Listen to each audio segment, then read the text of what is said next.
Herr Weber, Sie sind Philosoph und Biologe und haben jüngst dieses Buch hier geschrieben, Indigenialität.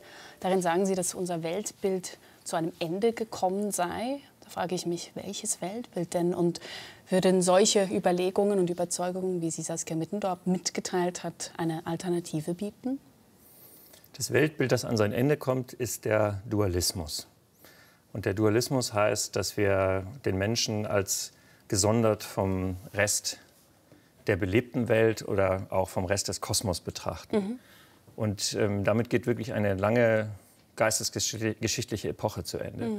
Das ist noch nicht überall angekommen, das ist jetzt sozusagen gerade der Anfang, aber es ist eine fundamentale Wandlung in unserem Selbstverständnis. Und das Selbstverständnis ist, das sich abzeichnet, ist das einer Zugehörigkeit, einer Gegenseitigkeit, einer Durchdringung mit der Welt, die wir bisher immer als die Natur bezeichnet haben. Und was wir eben gesehen haben, ist ein Versuch, diese neue Weltsicht, die eigentlich auch eine sehr alte Weltsicht ist, dass nämlich... Also Sie meinen bei Frau Mittendorf? Genau. Dass nämlich der Mensch in einem Verhältnis des Eingefügtseins in eine belebte Welt steht, irgendwie wieder neu greifbar zu machen. Das ist natürlich schwierig, denn die Traditionen, auf die man sich da beziehen kann, sind entweder in anderen Kulturen zu finden oder aber in der Prähistorie und wir kennen sie nicht. Und dadurch entstehen dann immer Mischungen, die sozusagen irgendwie neu erfunden werden. Aber wir sehen dabei den Versuch, ein Verbundensein wieder zu reaktivieren. Was ist denn für Sie die Natur? Sie haben es gerade angesprochen. Ja, die Natur gibt es einmal in der, sagen wir, Mainstream-Version, wie wir über sie gesprochen haben oder sprechen. Und dann ist das die Welt der anderen Lebewesen, die Welt des Unbelebten, jedenfalls eine Welt, die anders funktioniert als der Mensch, nämlich vor allen Dingen als Ressource und als Objekt gedacht wird. Und der Mensch ist derjenige, der Natur immer gegenübersteht, auch der Natur in sich selbst als Körper, weil er nämlich über Subjektivität und Sprache verfügt. Das ist das alte Bild. Wenn Sie mich jetzt fragen, was ist Natur, dann kann ich Ihnen auch das neue Bild versuchen zu beschreiben. Und das nicht-dualistische. Das nicht-dualistische Bild. Und da muss man eigentlich schon aufhören, von Natur zu sprechen, weil dann hat man dieses alte Schema immer drin. Und dann würde ich eher von der lebendigen Wirklichkeit sprechen oder vom Reich der Lebendigkeit. Und das ist ein Prozess einer gegenseitigen Durchdringung, die Individuen gebiert, die sich nach Entfaltung sehnen und dadurch auf andere Individuen angewiesen sind. Also eine Welt der Gegenseitigkeit, die immer ein Erleben ist, die immer emotional ist und an der man immer, ob man will oder nicht, und wir auch als Menschen, teilhat. Sie sagen ja auch, wir haben vergessen, was es heißt zu leben. Da frage ich mich natürlich, weshalb wissen Sie es denn und was bedeutet es überhaupt zu leben?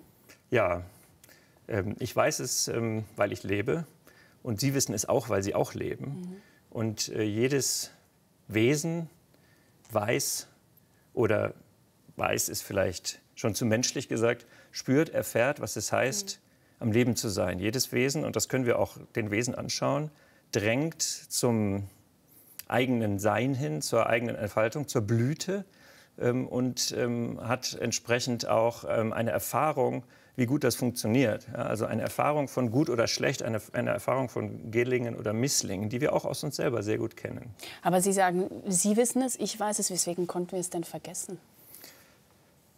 Ja, das ist eine Frage, auf die ich jetzt nur Vermutungen äußern kann. Das ist, glaube ich, eine der entscheidenden Fragen, die wir uns stellen müssen. Und das ist eine Frage, auf die ich immer wieder stoße, wenn ich über diese Themen, über meine Themen spreche. Wie ist es eigentlich dazu gekommen? Ihre Themen, das ist so Naturphilosophie ganz stark. Ja, mein Thema ist eigentlich die Frage, wie können wir diese Welt als lebendig so verstehen, dass wir sie zugleich anschlussfähig an unsere wissenschaftliche Diskussion halten. Ich bin ja selbst Biologe, also wie können wir, so habe ich angefangen, wie können wir die Biologie, das Bild vom Leben so verstehen, dass wir Lebewesen als Subjekte mit Erfahrungen verstehen können. Und die Frage, wie ist es eigentlich so gekommen, dass wir es vergessen haben. Dass wir es vergessen haben, das ist wirklich also mit einem riesigen großen Fragezeichen versehen. Und ich kann dazu nur ein paar Stationen benennen. Also ein relevanter Schritt war sicherlich im antiken Griechenland, zur Zeit von Platon, als entschieden wurde, auf die Ratio zu setzen. Und es gibt diese wunderbare Szene in einem der platonischen Dialoge, wo Sokrates zu seinen Schülern sitzt, draußen vor der Stadt, in der Natur und sagt, die Bäume, sie haben für uns keine Bedeutung mehr. Was die Bäume wissen, hat für uns keine Bedeutung mehr.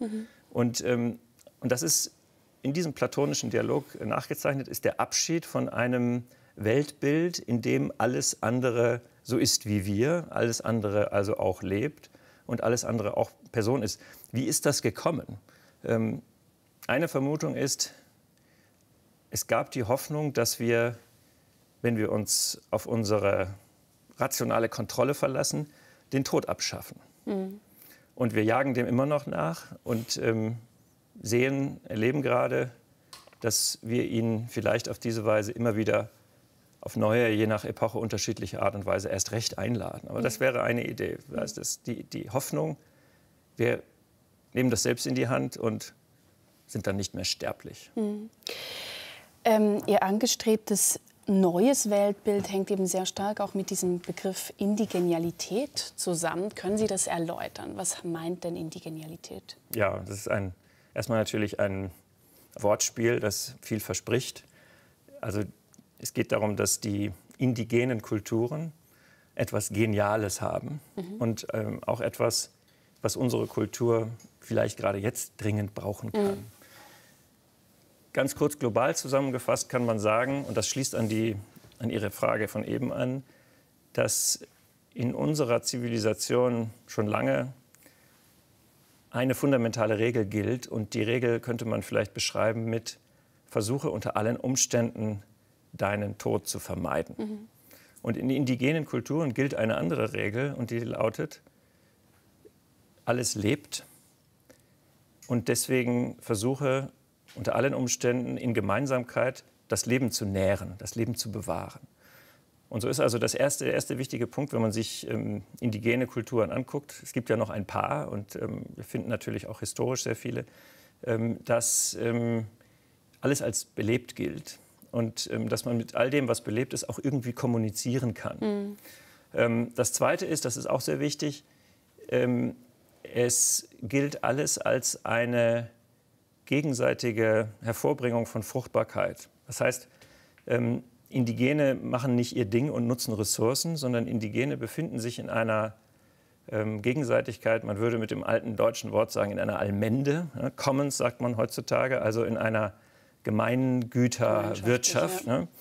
In der sie beschenkt werden mit dem, was sie zum Leben brauchen und dann was zurückgeben müssen. Ja. Ja. Und diese Gegenseitigkeit ist natürlich auch eine Idee, die uns vielleicht nützen kann. Sie schreiben ja auch, und das hört man schon raus, mit diesen Indigenen, dass wir wieder wild werden müssen. Jetzt habe ich mich aber gefragt, wenn Sie das sagen und wir sehen, dass Virtual Reality ein wichtiges Schlagwort geworden ist, Digitalisierung, also starke Artifizialisierung, man Angst hat vor Keimen etc. Wie soll man dahin wieder zurückkommen? Ja, das ist auch eine von diesen Fragen, die Sie jetzt stellen. Wichtig ist erstmal zu sehen, wenn ich sage, wir sind eigentlich alle wild, was natürlich ein bisschen eine Provokation ist, ja, dass unter diesem Wild nicht das Wild verstanden ist des Hedonisten, der sagt, lebe wild und gefährlich, hau mal richtig drauf, hol dir das, was zu holen ist, sondern wild heißt, dass wir verstehen können, dass wir eigentlich unseren Platz, fruchtbar zu sein, bereits kennen, dass unser Körper ihn kennt, dass Ökosysteme wissen, wie Gegenseitigkeit funktioniert und dass es in uns etwas gibt, was wir normalerweise ausschalten, nämlich eine Form von emotionaler Stimme, die uns sagen kann, ob eigentlich mein Leben, so wie ich es führe, stimmt. Insofern ist dieses Wild natürlich es ist eben nicht das Wild, das wir lange Jahre, Jahrhunderte, Jahrzehnte für die Wildnis benutzt haben als der Ort des totalen Chaos. Also was ist denn hier, wieso seid ihr jetzt nicht so wild oder so, sagt man zu seinen Kindern, wenn sie gerade alles Mögliche anstellen. Also das ist eine Idee von Wildnis, die entstanden ist in der Zeit, in der man sich verabschiedet hat davon, dass die Bäume etwas zu sagen haben. Und damit hat man etwas ausgegrenzt, was auch in uns selbst steckt. Und in uns selbst gibt es ja sehr viel Wildheit. Also wir sind eigentlich wild, wenn wir geboren werden. In dem Moment, ich habe 2 Kinder, ich erinnere mich genau an den Moment der Geburt meines Sohnes, als der auf einmal vor mir lag. Ja. Und ich wusste, jetzt bin ich in der Wildnis. Ja. Also das ist natürlich was uns Menschen immer noch genauso passiert, wie uns das vor 50.000 Jahren passiert ist. Also das fundamentale, basale, körperliche Leben, Erleben, Spüren in Gegenseitigkeit. Das war ja eine extreme Gegenseitigkeitssituation. Ich habe ein Kind. Genau. Ja, das ist alles noch, sagen wir, eine Art und Weise, wie wir lebendig sind, ohne dass wir uns einen Überbau geben.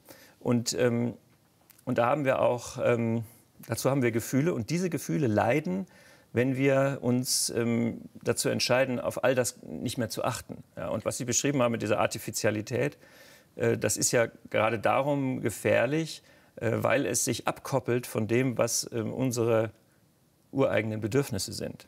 Und es koppelt sich natürlich auch ab, weil es eine kommerzielle Kolonialisierung einiger weniger ist, denen es gar nicht um Menschsein zu tun ist, sondern um Bereicherung. Was Sie zu Beginn gesagt haben, das führt ja auch so ein bisschen auf einen Animismus hin. Ich habe vor vielen Jahren auf dem Bahnhof in Göschenen diese Fragen hier gefunden. Flüstert der Berg? Schläft er? Hört der Berg? Weint er? Singt der Berg? Träumt er? Und das ist ein Kunstwerk von Sonja Kreis. Und da frage ich Sie, was sind Ihre Antworten auf diese Fragen? Ja, gefällt mir sehr gut. Das habe ich mir gedacht. Auch deswegen, weil Sie Göschenen sagen. Und ich erinnere mich an die Kindheitsreisen nach Italien, die immer die Gotthardstrecke entlang führten. Genau. Und insofern ist Göschenen für mich so eine Station der Verheißung. Und es erinnert mich noch an etwas anderes, nämlich... Ist das auch eine Verheißung denn, diese Fragen? Ja, es gefällt mir gut. Es erinnert mich an etwas, das mir noch besser gefällt. Nämlich einen Topos aus der amerikanischen Ökophilosophie von Aldo Leopold, der sagt, dass wir wieder lernen sollten, so zu denken wie ein Berg. Ja, thinking like a mountain ist eine ganz wichtige Konfiguration in der ökologischen Philosophie. Und dann muss man sich eben fragen, und das kann man sich bei diesem Gedicht natürlich auch fragen, was heißt das eigentlich? Denken wie ein Berg. Was ist das eigentlich? Ja, und vor allen Dingen haben dann Pflanzen und Steine Emotionen und solcherlei. Ja, also ganz wichtig ist, dass wir, bevor wir uns an die Beantwortung dieser Frage machen, dass wir erst mal gucken, wie reagieren wir eigentlich, wenn wir uns dem Denken eines Berges aussetzen. Und das Denken eines Berges, und das ist bei Aldo Leopold auch sehr deutlich, das besteht erstmal aus all den lebenden Wesen, die sich in diesem Berg, auf diesem Berg, als dieser Berg begegnen und immer wieder neu fruchtbar hervorbringen. Das heißt, ein Berg denkt zum Beispiel in Farben, weil er sich im Herbst mit dem Herbstlaub verändert. Ein Berg denkt in Form der Arten, die auf ihm leben und sich vermehren und sich verändern und schwanken. Ein Berg denkt anders, wenn wir den Wolf aus den Wäldern eliminieren oder wenn eine neue Blumenart hinzukommt. Das ist alles das Denken des Berges. Ja, aber wenn wir das Denken nehmen, dann kann man sich ja schon fragen, ob das nicht schon eine schwärmerische Entgleisung eben unseres Denkens ist. Ja, das kann man sich fragen. Ja. Und das wäre jetzt, also bis vor wenigen Jahren, wo diese ganze Selbstverortung auf dieser Welt ins Rutschen gekommen ist, wäre das eigentlich auch die Standardantwort gewesen. Und sie ist es immer noch. Ja. Also diese Idee, dass wir Zugang haben können zu dem, was Leben ist, das nicht unser Leben ist und was sich aber auch zeigt in seinen Bedürfnissen und in seinem Ausdruck von Lebendigkeit und dem Bedürfnis, fruchtbar zu sein, das wäre verneint worden. Das wird es auch immer noch. Das ist also hochkontrovers, worüber ich hier spreche. Ich habe jetzt ganz bewusst deswegen angefangen mit der Ökophilosophie Aldo Leopolds. Das ist sozusagen noch in die romantische Sichtweise irgendwie reinzubringen. Also wir sehen den Herbst und das nehmen wir als das Denken des Berges wahr. Es ist eine Weise des Lebens, sich zu präsentieren, die wir von innen her verstehen können. Aber man kann natürlich jetzt weitergehen und sagen, dieser Berg ist in diesem Denken vielleicht ein Wesen. Ja. Und das wäre sozusagen jetzt dann klarer, stärker Animismus. Und es gibt viele Anthropologen, die uns mittlerweile dringend nahelegen, dass wir solche Denkfiguren, die tatsächlich dann aus dem Denken animistisch, noch immer animistisch funktionierender Völker stammen, uns mal genau anschauen sollten, weil sie vielleicht die Wirklichkeit besser darstellen als unsere. Genau, so sollte ich fragen. Was ist denn gewonnen, wenn wir eine animistische Sicht vertreten, wie Sie es ja teilweise auch tun in diesem Buch? Ja, ja. Also ich glaube, es ist sehr viel gewonnen. Es ist nämlich als erstes gewonnen, dass unsere eigenen Eindrücke nicht mehr an der Welt abprallen. Normalerweise, wie Sie das gerade so gesagt haben, ja, das ist doch aber alles Projektion. Ja? Da steht der Mensch vor der Pracht anderen Lebens und muss sich selbst sagen, das ist alles Einbildung. Ja gut, die Wahrnehmung der Schönheit, das wissen wir doch mindestens seit Kant, dass es ja durchaus vom Mensch vermutlich in die Natur hineingelegt wird. Jetzt sagen Sie, das ist nicht so, oder? Ja, genau, das sage ich. Und Kant, ich sage auch, dass Kant an der Stelle zu revidieren ist. Ich bin nicht der Einzige. Ne? Das ist jetzt auch gerade eine schwere Zeit für Kant. Weil Kant natürlich einer der Philosophen war, der diese Wand in die Wirklichkeit gezogen hat. Ja. Und das sind alles immer Überlegungen, die ohne unseren Körper agieren. Ja, das sind alles Philosophien, die davon ausgehen, dass wir eine Filmkamera haben, die Außenreize auf eine Leinwand projiziert, und das ist unser Geist. Aber wir sind längst schon mit einem Körper in der Landschaft, und dieser Körper atmet, und er atmet ein und er atmet aus, und das, was er ausatmet, das atmet die Bäume ein, die auf diesem Berg stehen zum Beispiel. Aber Sie haben mich was anderes gefragt, bevor wir diesen kleinen Schlenker zu Kant gemacht haben. Das war aber wichtig, dass wir das gemacht haben. Ja. Sie haben mich gefragt, warum ist das wichtig? Warum ist die animistische Sicht wichtig? Ja, genau. Was ist dadurch gewonnen? Ja, dadurch sind... Weil man nimmt ja also Animismus kommt ja, Anima ist ja die Seele, da auch letztlich. Deswegen muss man da gleich die Seele mit einkaufen. Ein weiteres metaphysisches Phänomen, Idee. Ja, also... Animismus heißt im weitesten Sinne, alles ist subjektiv belebt oder alles ist beseelt. Das heißt nicht unbedingt, alles ist mit der christlichen Seele sozusagen begabt. Das heißt es nicht unbedingt vom Begriff her. Aber ich will das noch mal einholen. Also einerseits finden wir uns selber in einer Welt wieder, in der die nicht unsere Projektion ist, sondern die uns wirklich antwortet. Zweitens ist es so, dass eine Welt, die selber lebt, oder der Philosoph Bruno Latour würde sagen, die Akteur ist. Eine solche Welt kann auch eine Rolle in politischen Entscheidungen haben. Und Bruno Latour ist einer der Großen, der diesen Animismus als philosophisches und sogar politisches Programm aktiviert. Und er sagt ja, Gaia, die Göttin der Erde, genau. Aber die eben auch in dieser wissenschaftlichen Theorie von Lovelock sozusagen als die belebte, die sich subjektiv selbst organisierende und erhaltende Erde, nimmt Bruno Latour wirklich zur Überraschung von vielen, auch zu meiner, sagt er, wir müssen jetzt einfach sehen, dass Gaia ein Akteur geworden ist. Ja. Und ein Akteur hat eine politische Stimme. Und das Problem der Ökologie in all diesen Jahren ist gewesen, dass sie die Rechte von Objekten vertreten hat. Ja. Die Umweltschützer haben die Rechte von Dingen vertreten. Rechtlich sind Braunkehlchen, die man schützen möchte auf einem Trockenrasen, sind Objekte, sind Dinge. Und deswegen müssen die verrechnet werden gegen andere Dinge, und da ziehen sie immer den kürzeren. Das ist ein schwerwiegender Vorteil. Ja. Das ist ein großer Vorteil, wenn wir sagen, diese lebende Welt ist ein Akteur. Ja? Ich glaube, das malen wir uns auch gar nicht aus, was das eigentlich bedeutet. Also sie ist ein Akteur, indem sie uns antwortet, und sie ist ein Akteur, indem wir mit ihr Bündnisse schmieden können gegen eine immer weniger Gegenseitigkeit und Egalität uns schenkende Welt. Ja. Ich habe gelesen, dass Sie im Frühling jeden Tag mit Ihrem Rad in den Grunewald nach Berlin, Sie leben ja in Berlin, gefahren sind zu Ihrer Eiche. Ja. Was macht diese Eiche denn so speziell für Sie? Diese Eiche. Noch ein Bild dabei? Ja, das ist sehr schön. Dann kriege ich jetzt gleich empfinden Sie direktes extra Heimweh. Ja, diese Eiche ist ein... Wir hatten auch Eichen in der Schweiz. Ich weiß. Ich hatte ja auch meine Eichenerfahrung hier schon in der Schweiz. Also diese Eiche, ich würde fast sagen, ist ein ein Mentor. Was lehrt sie denn? Sie lehrt mich, dass zum Leben das Ergrünen und die schlummernde, todesähnliche Ruhe gleichermaßen gehört. Sie lehrt mich, dass ein Einzelner niemals nur ein Einzelner ist, sondern immer viele, wie es Goethe schon gesagt hat. Denn Eichen sind die Bäume, die die meisten ökologischen Beziehungen haben in unseren mitteleuropäischen Ökosystemen. Und Eichen sind vor allen Dingen Bäume, die sehr alt werden können, dabei aber gleichzeitig schon so halb zersetzt, faul. Also in dieser Eiche leben Hornissen, selbst bezeugt, und Spechte und Meisen. Und es gibt fantastische, riesengroße Bockkäfer, die in diesem Wald fliegen, weil sie das alte Eichenholz fressen. Also diese Eiche ist für mich ein Ort der Fruchtbarkeit. Und sie ist ein Ratgeber, weil sie zeigt, was fruchtbar sein heißt.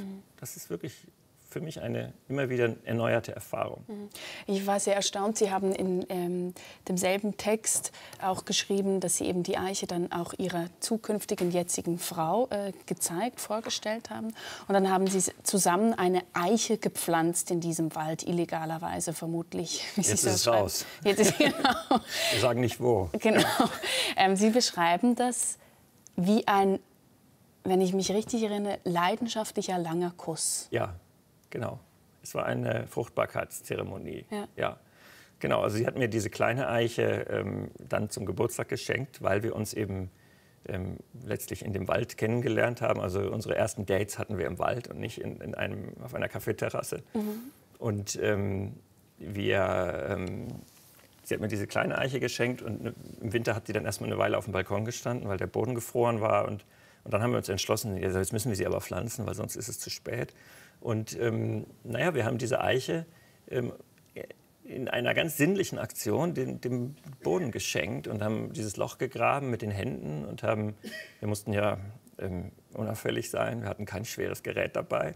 Und das war schon ein bisschen ein Kuss, das war eine Berührung, es war eine Gegenseitigkeit. Das war wirklich ein bisschen spüren, dass wir selbst auf eine ganz, ganz einfache, schlichte und immer wieder neue Art und Weise zur Erde gehören.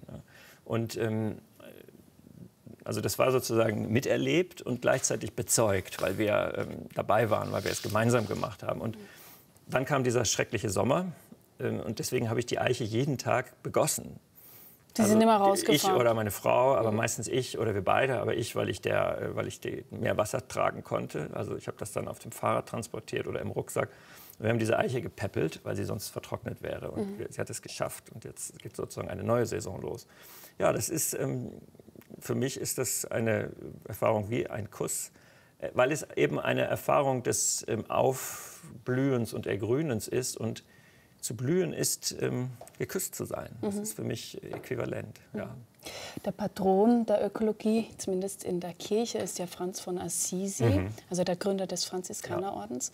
Und er sagt ja eigentlich, dass uns aus jedem Wesen Gott entgegenleuchtet. Und er hat deswegen auch mitunter zum Beispiel Vögeln die Evangelien gepredigt. Ja. Muss man denn auch die Natur erlösen? Ist auch die Natur erlösungsbedürftig, genauso wie der Mensch? Ja, ich glaube nicht. Also im Gegenteil. Der Mensch ist gerade sehr erlösungsbedürftig. Ich bewundere vieles von ihm sehr. Der Natur die Evangelien zu lesen, das finde ich dann ein bisschen die Umkehrung dessen, was sozusagen eigentlich angezeigt wäre. Aber nichtsdestoweniger ist in seiner Haltung ja etwas drin, was einen immer wieder wundern lässt, dass er das überhaupt überstanden hat, ne? in dieser Zeit des Christentums in seiner Blüte, nämlich zu sagen, dass alles, was sich Leben verbindet, Teil Gottes ist. Ja. Das ist sehr radikal. Also das ist eigentlich radikale christliche Mystik, die sich dann nahtlos anschließen lässt an Mystiken anderer Religionen. In der Mystik sind Religionen, kommen sich sehr nahe und kommen auch wieder dem indigenen Verständnis sehr nahe, dass nämlich alles, was in dieser Welt ist, Ausdruck eines Schöpfungsbegehrens ist aus sich heraus und insofern immer auch irgendwie heilig. Das ist ja sehr stark auch vertreten in indigenen Haltungen. Man kann auch nicht laut reden, wenn der Berg zuhört, weil er eben nur würdevoll angesprochen werden kann. Mir scheint insgesamt bei Ihren Ausführungen, dass Sie ja doch die Natur auch sehr glorifizieren. Dann kann man aber natürlich die Gegenseite einwenden, sagen, Krankheiten, die ganzen Bakterien. Man überlebt nur, genau, man überlebt nur, weil etwas anderes sein Leben hingibt. Ja. Eben ist es nicht zu optimistisch, zu glorifizierend. Ich bin froh, dass Sie mir wirklich die Fragen stellen, die gestellt werden müssen und die notorischen Fragen. Und mir passiert es, dass je nachdem, wie ich die Geschichte erzähle, man mir entweder sagt, ich glorifiziere die Natur, oder aber man sagt mir, ich zeichne ein zu düsteres Bild, weil ich immer vom Tod spreche. Mhm. Das Entscheidende an dem Moment der Gegenseitigkeit ist, dass wir darin in unser eigenes Sterben einwilligen. Ökosysteme als große Allmende sind auch Nahrungsketten. Und ich sagte ja schon am Anfang auf Ihre Frage etwas nachdenklich, wie ist es eigentlich dazu gekommen, dass wir uns davon abgewandt haben? Das war die Idee, dass wir dem Tod davonlaufen können. Und selbstverständlich ist der Zusammenhang des Lebens ein dauerndes Geborenwerden und ein dauerndes Sterben. Und gleichwohl ist es ein dauerndes Geborenwerden und nicht eben nur der Tod. Ne? Aber es ist total klar. Also ich sage eigentlich immer sehr gerne, dass wenn wir wirklich lebendig sein wollen, dann müssen wir uns essbar machen. Wir müssen essbar sein. Ich weiß nicht, wie glorifizierend sich das jetzt anhört, aber essbar sein, das ereilt uns ja alle am Ende unseres Lebens. Ne? Dann werden wir gegessen und schenken uns zurück diesem großen, gloriosen Kreislauf, dem wir die ganze Zeit schon angehören. Man könnte ja aber auch ganz böse sagen, dass aufgrund dieser ganzen Klimakatastrophe, was letztlich auch Ihr Plädoyer aufs Tapet holt, die Erde einfach auf unser Verschwinden wartet und eigentlich sind wir die Missetäter, die Natur kommt gut ohne uns zurecht. Ja, ich meine, so wie Sie die Frage stellen, haben wir wieder zwei Seiten. Da gibt es die Natur und den Menschen. Habe ich nicht verstanden. Ne? Nein, ich mache das auch dauernd, weil uns das sehr schwer fällt. Weil wir damit unsere Sprache funktioniert natürlich. Die Natur ist ja ein Begriff, der ist geprägt worden in einer bestimmten Haltung und wir benutzen ihn. Deswegen ist es wichtig, dass man sich selber immer wieder darauf aufmerksam macht. Was ich sagen will, ist, wir können jetzt aus einer Systemperspektive sagen, wir sind eine außerordentlich erfolgreiche Art, die dabei ist, ihre eigenen Ressourcen zu verbrauchen. Und man weiß das aus der Biologie, dass das irgendwann zu einem Populationszusammenbruch führt. Ja. Und so kann man das sich angucken. Also so ist sozusagen kann man die Geschichte erzählen. Und im Augenblick sieht es so aus, als würde es alles ein bisschen enger und ein bisschen knapper. Jetzt habe ich gerade gehört, dass 70 Jahre schneller als erwartet der Permafrost in Kanada auftaut. Wir sind leider fast schon am Ende unseres Gesprächs. Wir könnten noch sehr lange weiterreden und ich hätte auch noch sehr viele Fragen an Sie. Ich habe eine allerletzte Frage, die Sie deswegen auch ganz sehr kurz bitte beantworten. Wenn Sie die Möglichkeit hätten, vom Baum der Erkenntnis oder vom Baum des Lebens die Frucht zu nehmen, welche würden Sie nehmen? Ich nehme die Frucht vom Baum des Lebens die ganze Zeit, täglich, dauernd. Und insofern bin ich schon zufrieden. Ja. Vielen Dank, Herr Weber, für dieses Gespräch. Ebenfalls, vielen Dank. Die Frage, was Bewusstsein überhaupt ist, gehört wohl zu den ältesten Fragen der Philosophie. Barbara Bleich sucht mit dem australischen Philosophen David Chalmers nach dem Bewusstsein und fragt, könnte es nicht sein, dass alle um uns herum nur Zombies sind? Auf Wiedersehen.